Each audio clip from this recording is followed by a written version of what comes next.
he needs is to get those bags just to about 100 yards. Looks like he's going to do it. All right, we got another team. They got bandanas. I love the bandanas. These guys got, wow. There's got tiger. You see that tiger sleeve there with the dog in front of wheel? They got these little dogs. Sometimes the dogs wear sleeves to avoid sometimes like the ice buildup on their fur behind their wrists can, if their ice builds up, it can kind of pull hairs out and develop a problem. So if it's starting to happen, you just put these sleeves on the dogs. But this person who, let's see, this is Josie Shelley, who just won the Yukon Quest 750. She's got some leopard print sleeves on her dogs. It's pretty cool. There's, important to have a little bit of style.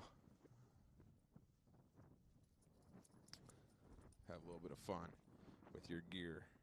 But she's got an amazing dog team. It's fun to watch the dogs just kind of look back at their person. Kind of curious.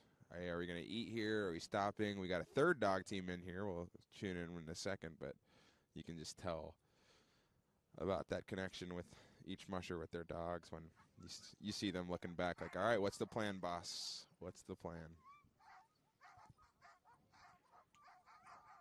Josie Shelley's, I believe she won Rookie of the Year. Lives up in Fairbanks and is proven to be an amazing musher, really tough competitor. Speaking of amazing mushers and tough competitors, it's Iditarod champion Pete Kaiser pulling in.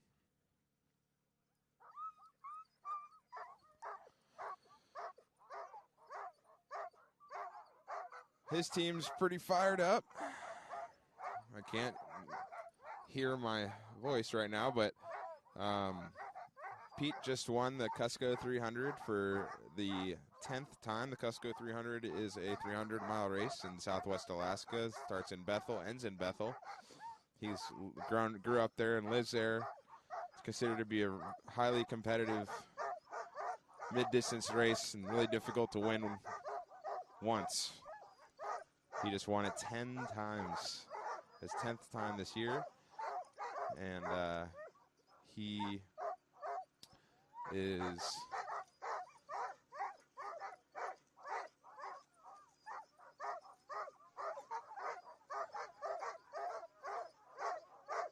a lot of times I think Pete will wait until after the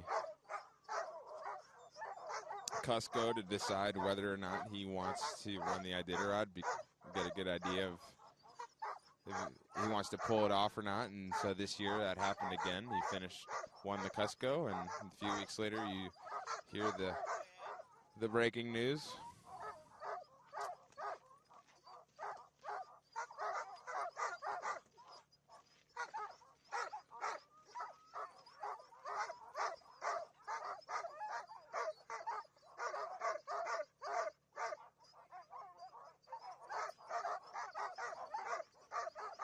Funny thing about the Cusco, and it's very different than the Iditarod. So it's tough. You see a lot of these really successful mushers that run these races, and really successful mushers that just train only for the Iditarod. They don't go and get into any other events. Matt Hall is a good example of someone who's highly successful, didn't run a single race this year. Wow.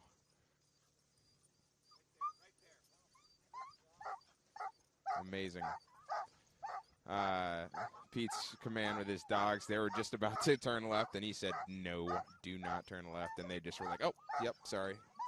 And they went back to the middle, and he said, yeah, right there. And boom, they stay put. I've never been able to do that with my dog team. That's impressive.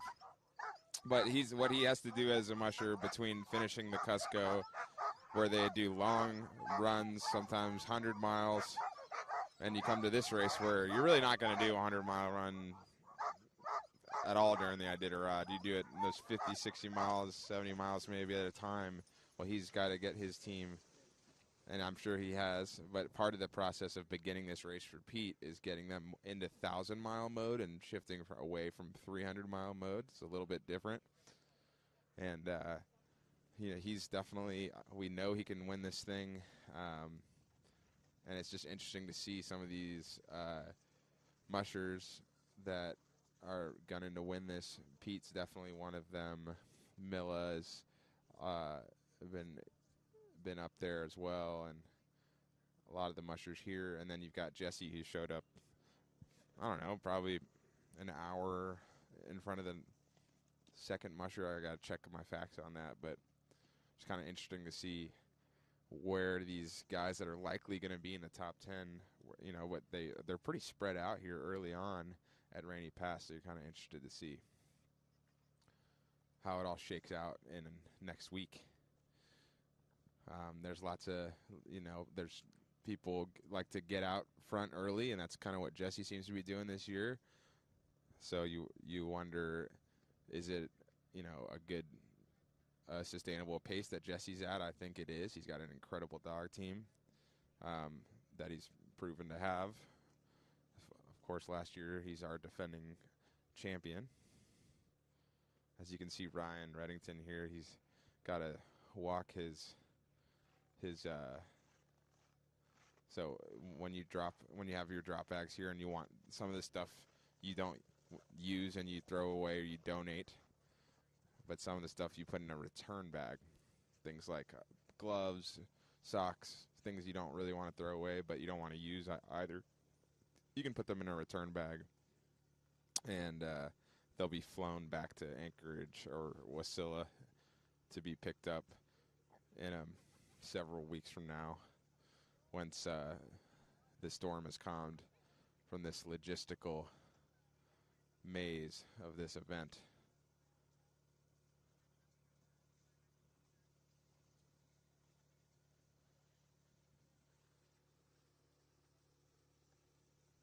But looks like Pete's here.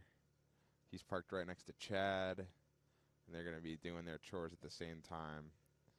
And you see all these guys at this level, they're going to be efficient with each trip up and down their dog team. You get up to the front, anchor your lead dogs, the front of your gang line down into the snow. Give them all a good boy pat on the way back. Lay down straw on the way up. Take off tugs. Probably do it in a different order, but yeah. But it's almost seemingly rush hour here. This is some Alaskan traffic. I'm from Atlanta. It's a different kind of rush hour down there, but we got 1, 2, 3, 4, 5, 6. Looks like 6 dog teams here, maybe 7. More on the way. Got teams resting on the trail right now. You see some teams in Rome by the end of the day.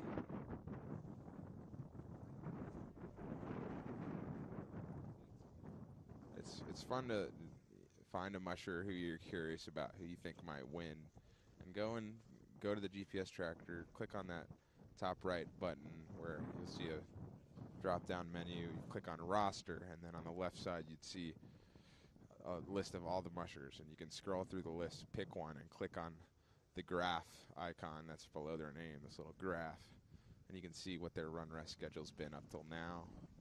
Doesn't come up great on the phone, but if you're on a laptop, it's easier to check out, and maybe it's just me on my phone, but you can check out that data and see, oh, okay, Chad ran 6 hours, rested 3 hours, ran 6 hours, rested 5 hours, and now he's here, for example.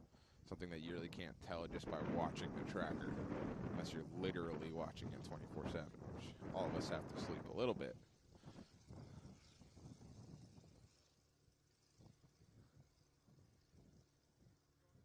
They've got some holes that they got an auger, which is basically a giant drill. They drill that's probably about almost a foot wide hole, and they drill into the lake ice, and they'll probably drill it a few times around to make it an even bigger hole. And they've got 2 of them. Pretty sweet. They were doing it like late last night, and so part of the reason that it'd be convenient to stay here, besides the fact that you can just pick up all your bags and just take them to your spot instead of having to have them packed in your sled, which isn't a big deal, but it's convenient to just pick up your bags, go to your camp spot. Guess where? Oh, are we at the melt snow on the trail? You got to just pick up snow, put it in your pot, get that cooker going, and then the snow eventually melts into water. But here, they've drilled a hole in the ice, and they can just use that. They can fill their cooker up with the water from the lake, and it takes a lot less time to get that water hot if it starts as water. Because if you fill up that pot with snow, then once you heat up the snow and it melts into water, a full pot of snow is really only like 2 or 3 inches of water. So you got to keep adding snow to it over and over and over until you get enough water, and then you heat up that water, and then that's how you begin getting the food ready for the dogs. Because they've got frozen snacks, and the dogs eat frozen snacks. But one of the benefits of taking a longer rest is you can get that kind of a hot, or at least a warm meal for your team, and take some of those frozen snacks, put them in with your kibble and some hot water.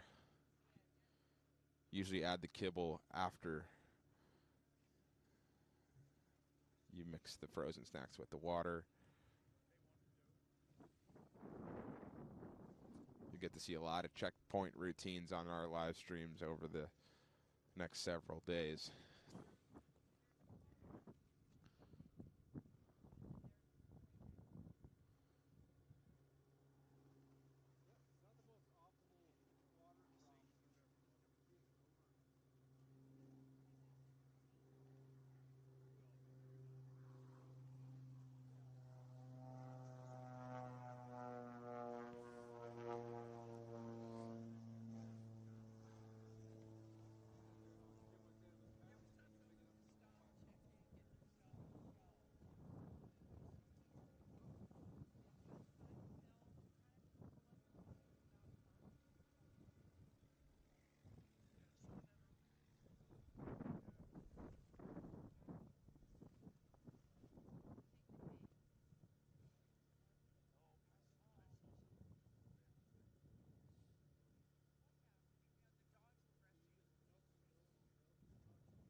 Some of the next mushers that are out on the trail, I see, I think Sam Martin, Keaton Lobrick, Jeff Dieter. Behind them is Jesse Terry, Joey Saban, Gabe Dunham, Jason Mackey, Kevin Hansen, Hannah Lyric, all on the trail between here and Finger Lake.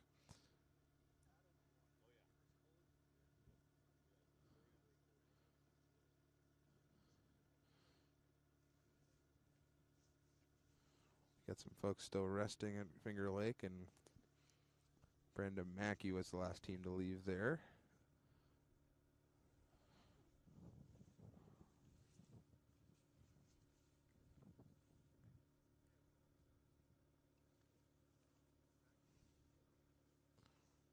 Actually, Sydney Ball is now on the move. We should see Sam Martin here in just like probably 15 minutes or so. Sam Martin, of course, he's running dogs for Matt Failer, multiple Iditarod veteran. Keaton Lobrick has his own kennel. He's fresh onto the scene last year. Finished a really tough race and unique race last year and back on the trail again this year, looking to improve his sophomore year.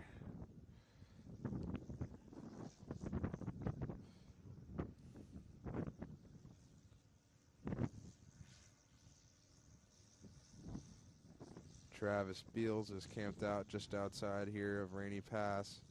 We've got Ryan Rennington, Jesse Royer, Mila Porcel, Chad Stoddard, Josie Shelley, Pete Kaiser, Wade Marge, Roan Boozer, and Michelle Phillips all here. It's a party.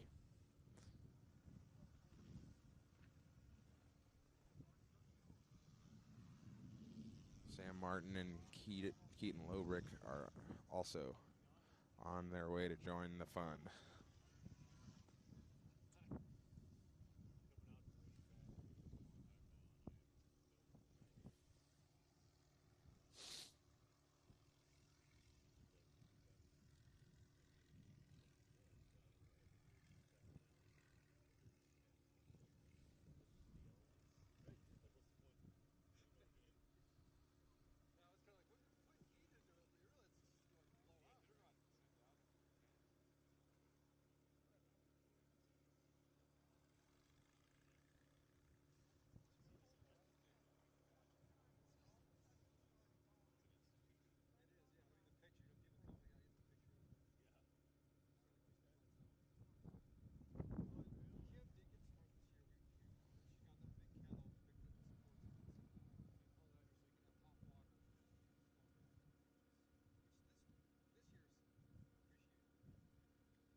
got a dog team on the ice. I believe it's Sam Martin from 17th Dog Kennel in Willow. Pretty nice for the Willow mushers. You can just do the Anchorage start Saturday and then drive home and let the dogs sleep in their dog house one last night. Get yourself and sleep in your bed and make any last-minute packing adjustments you might want to make. So anyone that lived in Willow, Big Lake, Kinnick, Talkeetna, those guys probably went home for the night. And a little, just a tiny little advantage getting to getting to sleep in your own bed that last night. Whereas if you live in Fairbanks, you're not going all the way up to Fairbanks. You probably hang out in Anchorage or stay somewhere. Anyways, Sam Martin, rookie with Matt Failer team. Last year, Dane Baker had a Matt Failer team and got them to the finish line, looking good. Last year was a unique year starting in Fairbanks, and they added an extra branch to the trail, making it almost 1,100 miles. It was a tough year last year. These dogs look like they're clicking along.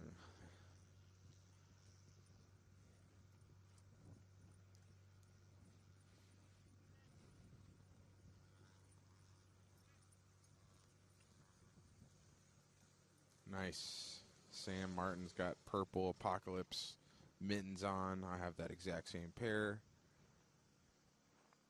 I don't know Sam, but we just became best friends. But he looks like he's got a pretty young team. And probably got some veterans in there too, but they're pretty fired up to keep moving. We'll see what Sam decides to do.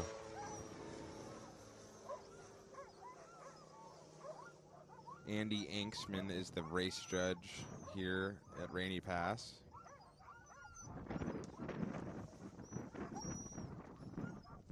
And he's going to do a mandatory gear check. Make sure Sam has his axe and his snowshoes and a sleeping bag and extra booties. And also as a race judge, when you have a rookie, you're just making sure you can answer any questions they might have, since this is indeed their first time, Sam's first time doing this. There's always an element of the unknown. And there's nothing like your first time on the trail. Sebastian Schnula told me the first time on your trails, you can't ever. You don't get to do that again or experience that again. So Sam's getting to do that right now.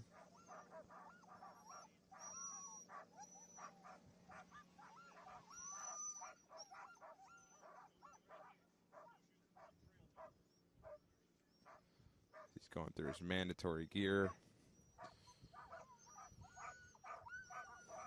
Got some vocal dogs. Pretty fired up to go.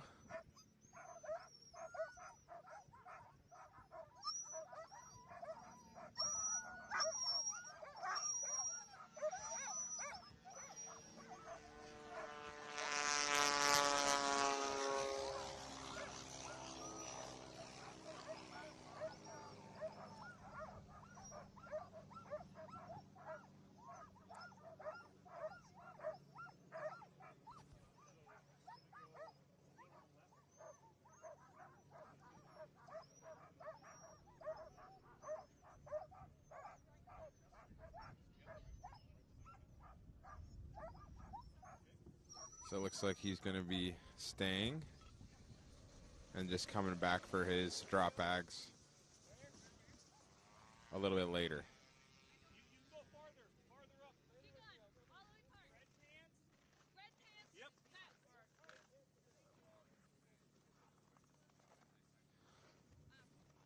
All right, Sam Martin. has arrived, Rainy Pass, and we're expecting there to be another dog team coming here before too long. Keaton Lobrick is what the tracker said, at least.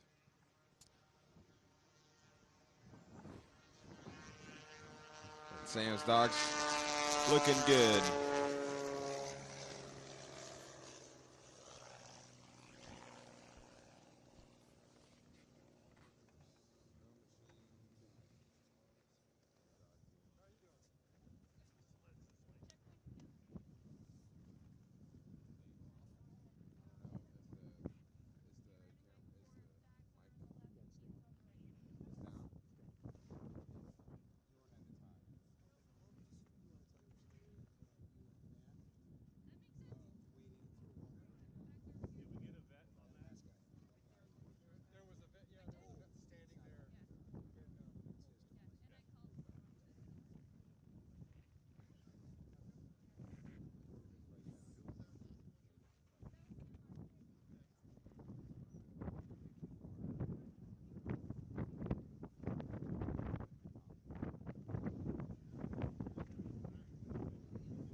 All right, this is Keaton Lobrick, as we promised, coming.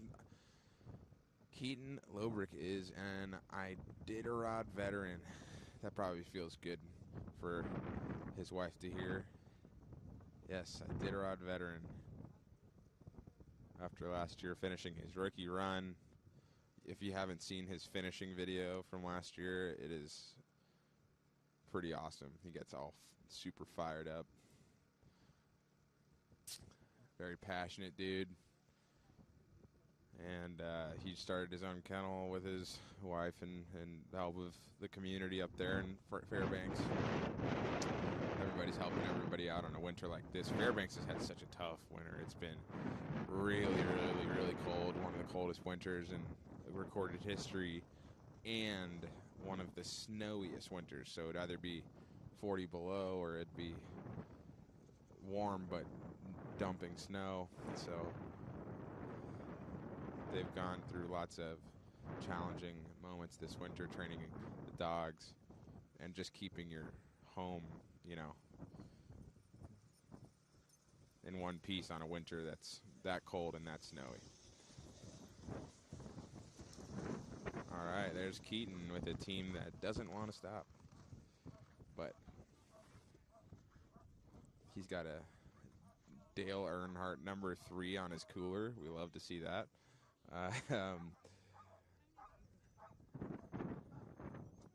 He's got 2, 4, 6, 8, 10, 12, 14, 16 dogs.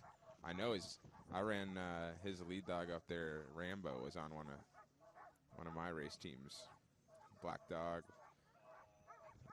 up in lead.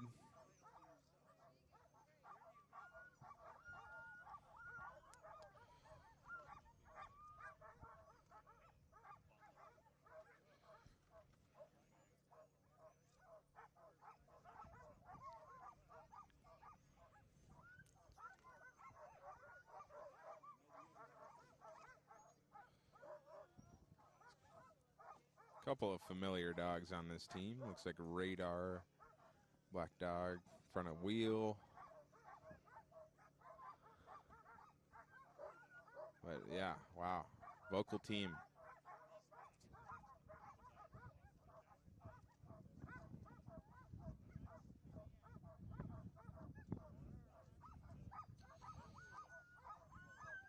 He's got kind of a mixture of different harnesses. Sometimes you will have X-back harnesses on some dogs. You'll have those, I don't know what they're called, those Pete Kaiser ones that go across their chest.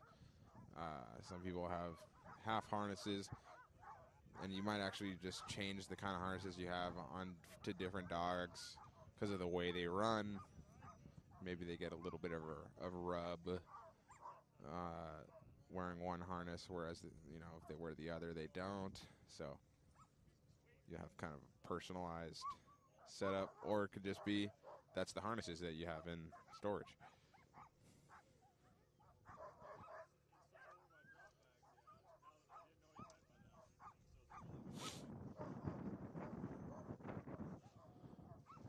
Then done is